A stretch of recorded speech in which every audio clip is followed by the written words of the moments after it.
Professor Hoon Hian Teck.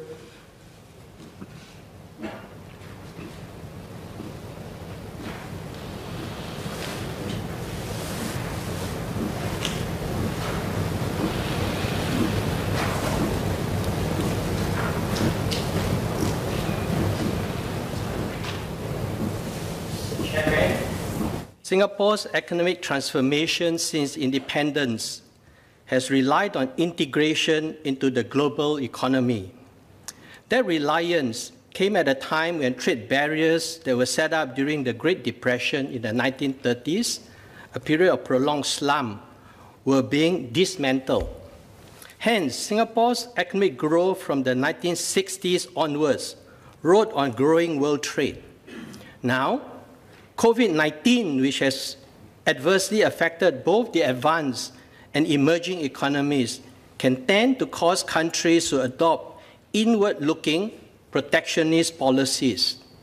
The question, how do we navigate a world of potentially more fractured globalization? MTI no doubt must have devoted much time and energy to think about how the Singapore economy can still take advantage of economic openness to generate good jobs for our residents.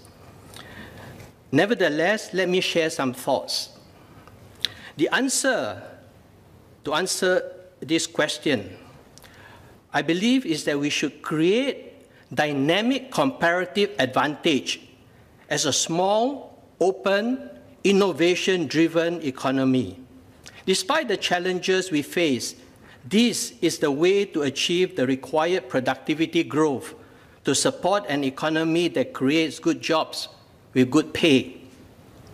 There are three, to my mind, potential sources of comparative advantage in the current circumstances. First, this comparative advantage could come through a so-called home market effect. Let me explain. The demand for Singapore's goods comes from both domestic sources as well as external sources. A feature of the COVID-19 shock is that, broadly speaking, it affects two sectors unevenly. An affected sector, which includes aviation, aerospace, and tourism, and a non-contact intensive sector. There's a decline in demand for goods produced by the affected sector. How do we boost domestic demand for goods produced by the non-contact intensive sector?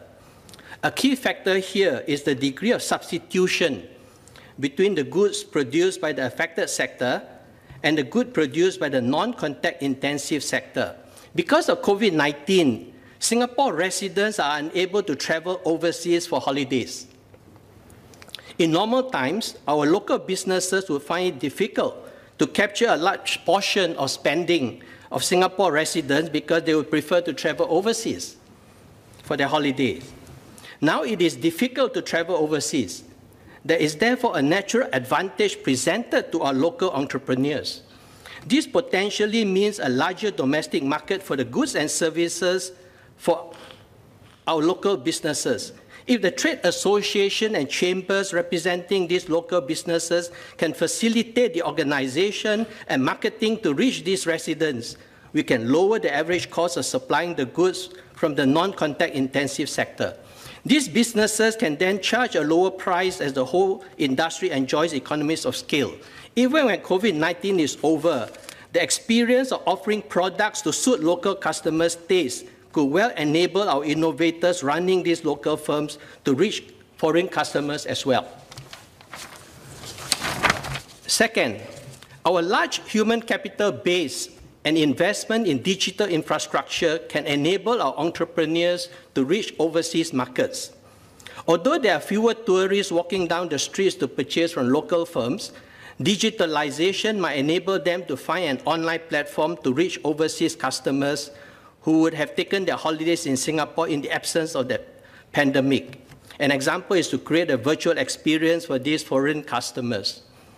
Local firms can also build upon the digital platform to establish a business presence as part of the global value chain to supply intermediate products to foreign customers. In this regard, let me acknowledge the advantages that digital economy agreements already established with Australia, New Zealand, and Chile confer to our local firms an advantage in their internationalization efforts.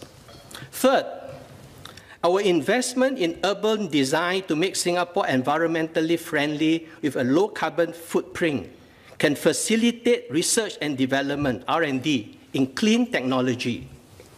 Innovative firms engaged in R&D in clean technology will find it more profitable to undertake risky investment if it can find a sufficiently large market for its products.